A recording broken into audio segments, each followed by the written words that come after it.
Welcome to the Movers and Shakers podcast, where real students are doing real deals in the world of multifamily real estate. I'm Vince Gethings, the owner of the Wheelwell Profits Academy. Listen in as we dive into the journeys of driven individuals who are turning their dreams into reality. These people are just like you, taking action and making things happen. If you enjoy the show, please like, subscribe, and if you're ready to take action, check us out at wheelwellprofits.com to learn more about our incredible community. Let's get started.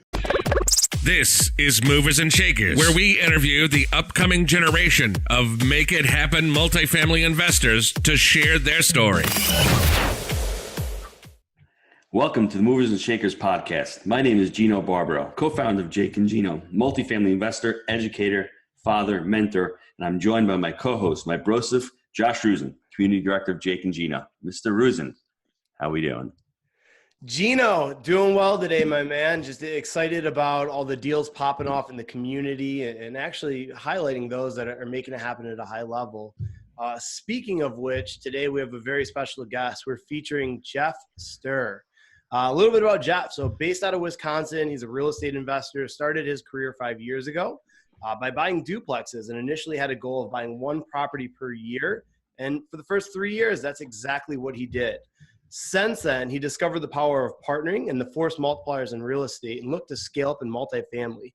Geoff's company, Smart Asset Capital, is a vertically integrated real estate investment firm based in southeastern Wisconsin with a specialization in identifying emerging areas and then raising private capital to buy B and C class workforce housing with solid cash flows in those passive progress, and then implementing new systems and processes to improve the NOI of those assets.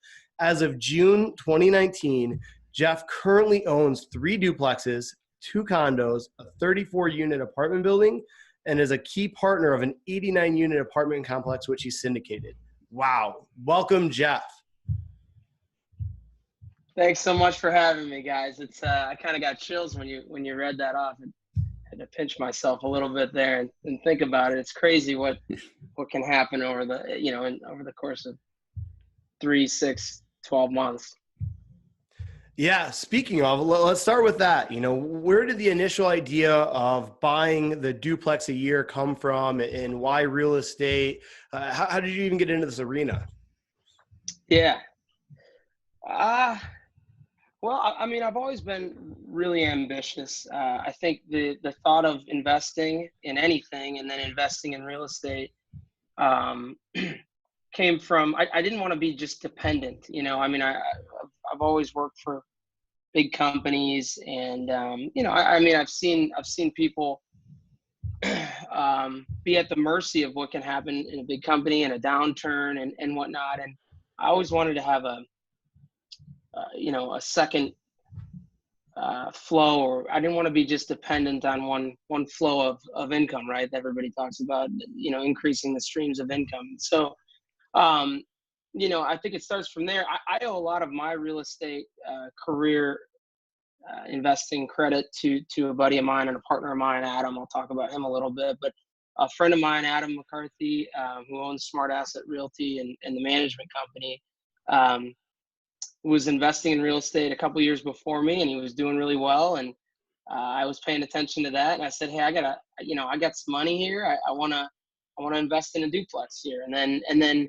as I got that first duplex, and then I got another one right after that, and then was trying to save up money and figure out ways to get another one. And over the course of a few years, I was like, you know what, this really isn't. It's not scaling quick enough, right? I mean, things are going great, but there's got to be ways to scale this up bigger. And that's when I started looking more into bigger commercial multifamily and started reading everything I could about it. And that's where I came across Wheelbarrow Profits, and I guess the rest is history so far, right? So what's your goal with multifamily ultimately? Yeah, I mean, I've got big goals. It's not necessarily a unit goal ultimately. I would like to be a partner in multiple thousands of units. My first goal right now is to get to $10,000 a month in not passive income, but but in income from my real estate business, after expenses and everything like that. Right. I think, that is, it's a big, hairy, audacious goal, right? It's a big enough goal that I get real excited about, and that I think would offer me the ability to go full time if I want to. And I think eventually that's, no doubt where it's going to go. But I think it's certainly within sight. And so, I could say, hey, I want to get to the point where I'm making $1 million a month, right? But to me, I can't conceive that. And, it doesn't necessarily have the meaning behind it. $10,000 a month has true meaning behind it, because it at that point, I'm not dependent on anyone, right? I mean, probably much more before that.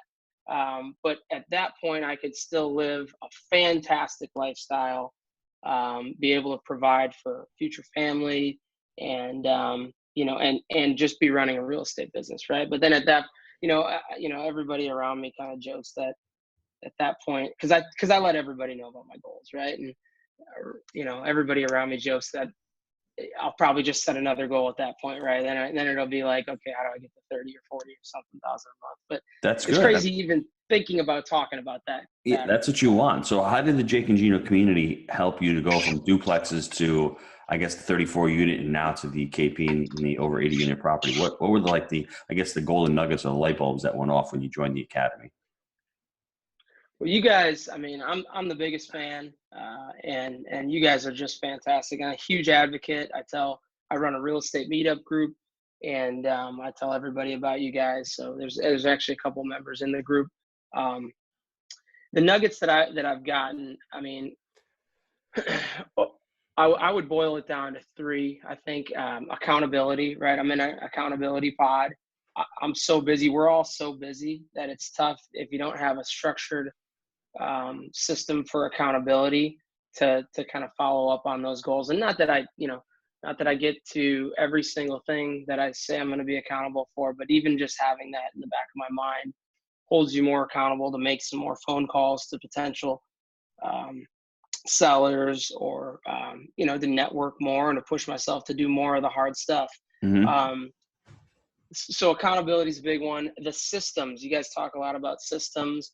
So we syndicated this 89 unit deal. I mean, I've read most of the syndication books out there. But even then, right, if you don't have a system that you can lean on, like, there's so much that goes into it. So to be able to schedule a call with you or Bill Ham or Dylan, to kind of reinforce what we're doing is the right thing, or, hey, maybe you should look into this. That was crucial. I don't know if we would have gotten, I don't think we would have gotten it over the hump. I don't even think we really would have had the idea that, that we can actually go out and, raise capital and buy this big of a property without the systems that we learned, that I learned from the Wheelbarrow Profits Academy. And then the last one I would say is, and I'm a talker, guys, so I apologize. I can ramble on a little bit, but I get excited and fired up about this. But the last one is just the overall positivity. The group is great. Everybody that posts on Facebook, and I got to do it more, but everybody is very positive, very achievement oriented.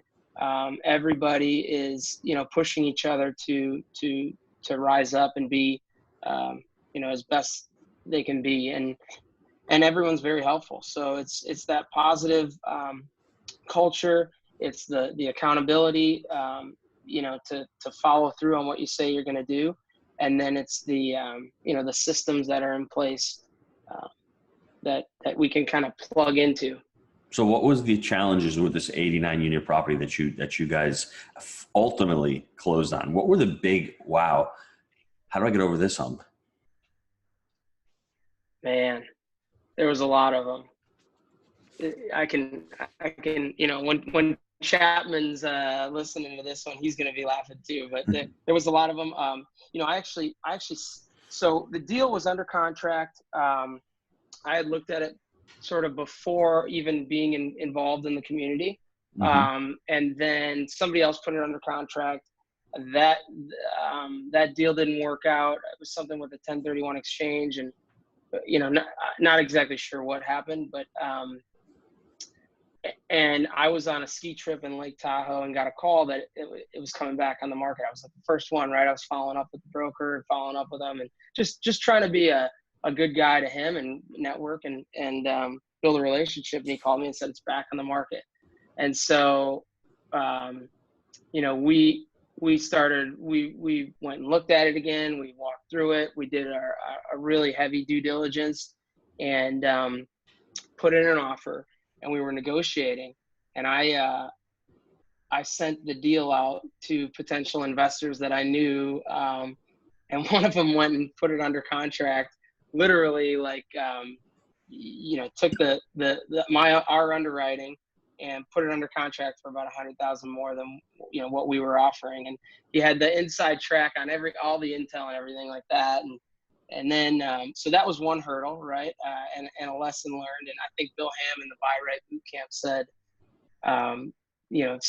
told us about that exact same story. And I'm too stupid to actually listen to it, but there's a lesson there. Definitely get a deal under contract before you really share it with other people. But so that was a big hurdle.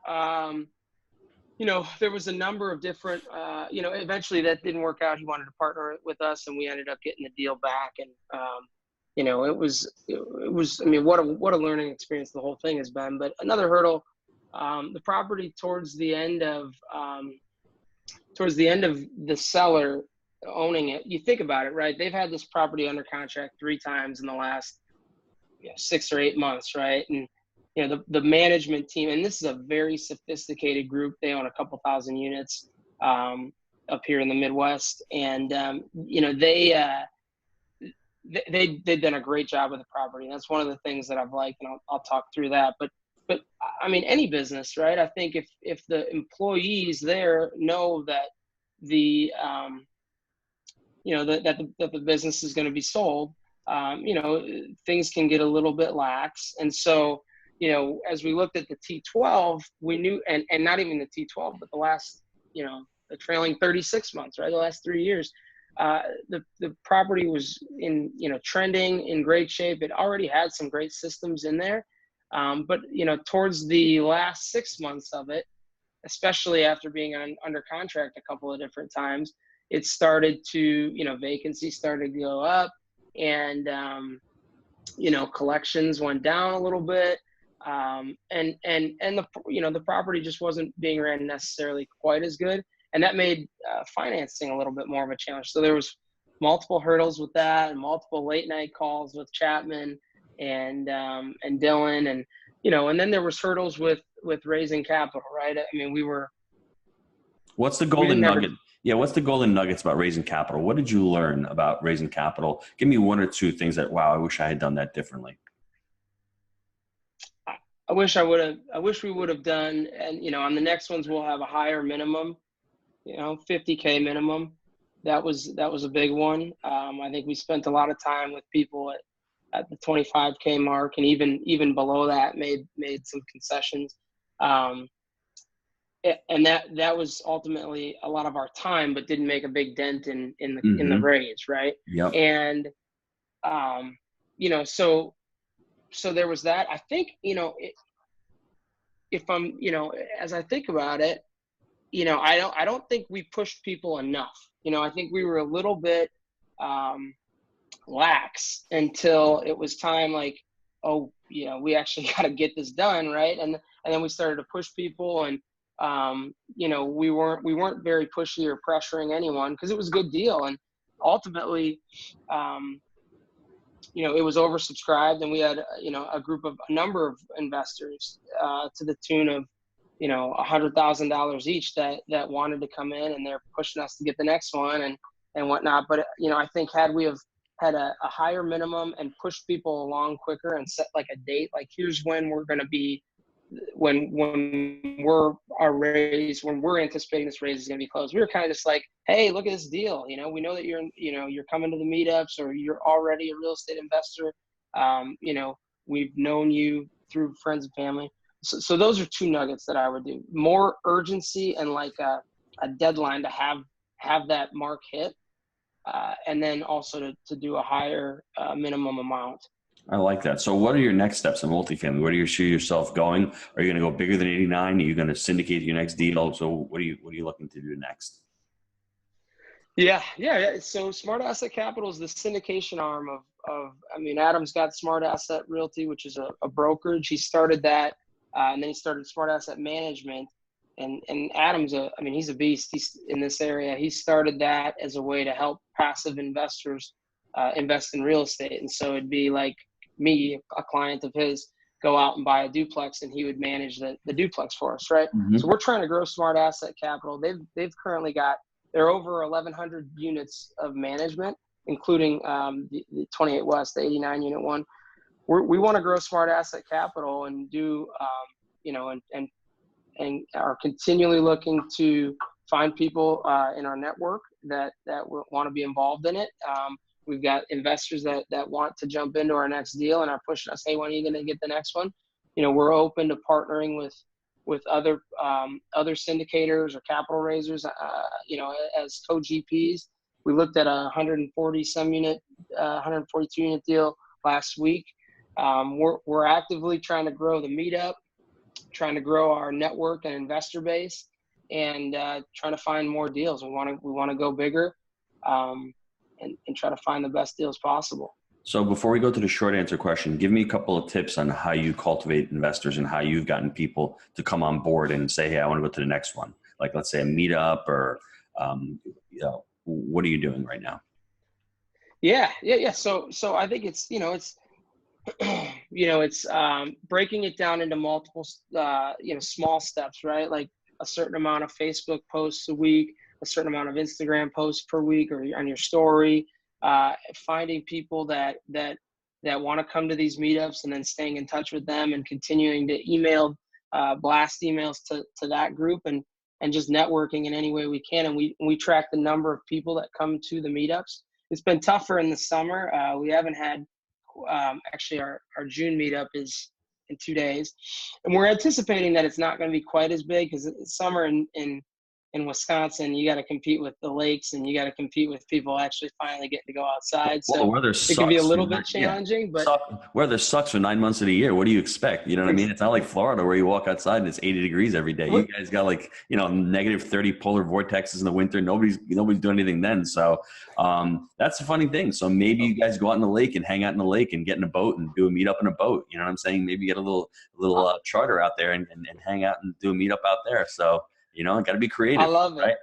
I love it. I think that's what we're going to have to do, because we got to keep those numbers up, keep people interested, and keep letting them know what we're doing, and then keep looking for deals. That's awesome. Everybody, let's take a quick break to hear from our sponsors.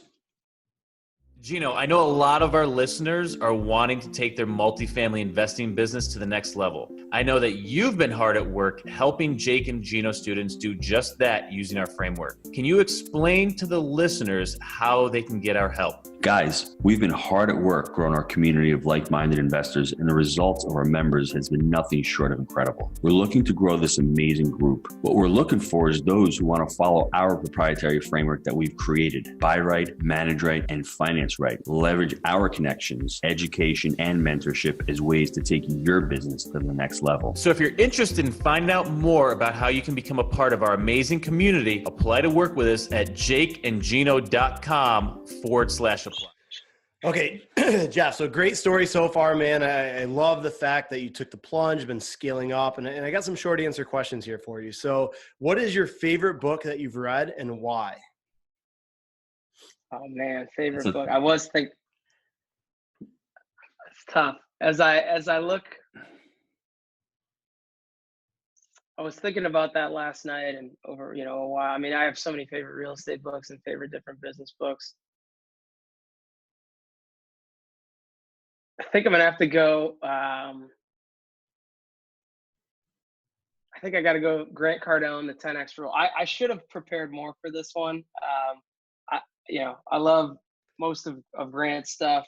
I listened to the 10X Rule. I got into sales right after college, and I played football in college, and I tried to approach sales in my sales career as like an athlete training, and I wanted to read. I didn't know anything about sales, so I wanted to read up as much as possible. And I learned, and I and so I found Grant as from his sales training books, and then you could say that kind of steered me towards real estate too, because he's a big real estate guy. And but what I love about his 10X rule book is, if you have huge dreams and huge aspirations, and you back it up with a ton of work and effort and extreme focus, I mean, you can accomplish amazing things. And I would never have dreamed that I'd even be doing what I'm doing today, and eyeing down what I think I can accomplish over the next 5 or 10 years.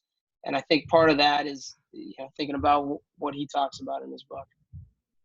It's a good synopsis. Taking massive action definitely leads to results. What about your best habit for success? I'm really big into, I have a morning success routine, right? And, so I would say I'm big into habits. I read a lot about habits. We're reading Atomic Habits in the group, but there's a lot of other books I have up there that are specifically around, building good habits and getting rid of bad ones. I would say my best one is waking up early, and doing, carrying through my little routine, right? Because then I'm prepared for the day. It's like a psychological edge, right? If I've gotten up, at 5 a.m. and I've gotten good sleep, so that means I got to go to bed early, right? So that means I can't be out, 5 years ago out drinking with buddies or whatever, right? Like, it means I got to be in bed, I got to be sleeping, I got to be fresh. Then I get up in the morning and do my thing and prepare for the day. And I think if you can get on a set schedule where it's like, hey, it's not like I'm waking up at 8 a.m. some days and 7 other days and 5 some days, and I got to catch an airport or a plane, then I got to get up at 4:30. If it's like, hey, I get up at 5 every day, pretty much, you can really then, there's so much chaos in the day, right? If you can make your routine a habit to get up early and prepare for the day, I just think you can get so much ahead of other people that are just, all over the place. I like it. That's just me. Yeah, no, routines are very important. So that's absolutely a crucial one there. Geoff, I got a question for you. I'm going to throw a little twist in here. A lot of the listeners, if they're considering joining an educational community or even the Jake and Gino community, and they're on the fence, right? Should I do it? Can I do it on my own? What advice would you give to that person that's on the fence, considering it, on the outside looking in, where you're on the inside looking out? Two things. I think there's strength in numbers. So if you get yourself around, around a group of like-minded people that are trying to do the right thing, you really got to vet each group that you're looking into. And I did, and I couldn't be happier with Wheelbarrow Profits and Jake and Gino and you guys. But you get around the right people, and it can really shorten your learning curve. So like, even if, I'm not naive enough to say that that I could never do any of this stuff without being involved in a group, but I think it just shortens the amount of time that it takes to do this, right? So maybe we would have bought this deal a couple years from now or whatever, right? Just learning and networking and never, paying the money. The other thing is when you pay some money to be part of a group, right? It's like joining a gym, right? You spent money on the gym membership. Now it's almost like you're holding yourself accountable, right? But the money is so well spent. It's well worth it, right? You do one deal and you blow that out, easily. So I would tell anyone that's on the fence, you get around the right people. There's strength in numbers. You can lean on them for encouragement and support, and you can really shorten the time to value, the time to getting to where you want to get to, right? I mean, we're halfway through, 2019, and since being part of the group, I bought 23 units, eyeing down another 150 units or maybe more, right? So that's pretty impressive. And not being plugged into a system like this, I don't think we would have done that. Maybe we got the 34 unit. We actually had that one under contract before joining the group. This one, the group but we might have blew out of that deal. The confidence that we had from from being part of the group helped close that deal. You know, Geoff, for those that are listening on the podcast and can't see you, how old are you, just so they know, the listeners? I'm 29, man. I turned 30 actually July 5th. So like, I don't know when this will air, but almost a week from now, or a little bit over a week from now. I'm getting up there. Boom, making it happen, guys. All right, so last question. I mean, you provided massive value here, clearly making it happen and on a trajectory for success. How can the listeners get a hold of you? Yeah. So we've got our website, smartassetcapital.com. My email there is geoff@smartassetcapital.com. You could also look up smartassetrealty.com and learn more about the brokerage and the property management that we're vertically integrated with. And then on Facebook, I've got a real estate investment page called Geoff Stuhr Investment Real Estate. And then I'm relatively active on Instagram. I've got to get a little bit better on that, but I'm pretty good. I post enough. I got to get better though. So and my handle's at GeoffStuhr, and I'm looking to help anyone that I can. I want to network with as many like-minded people as possible. So please feel free to reach out.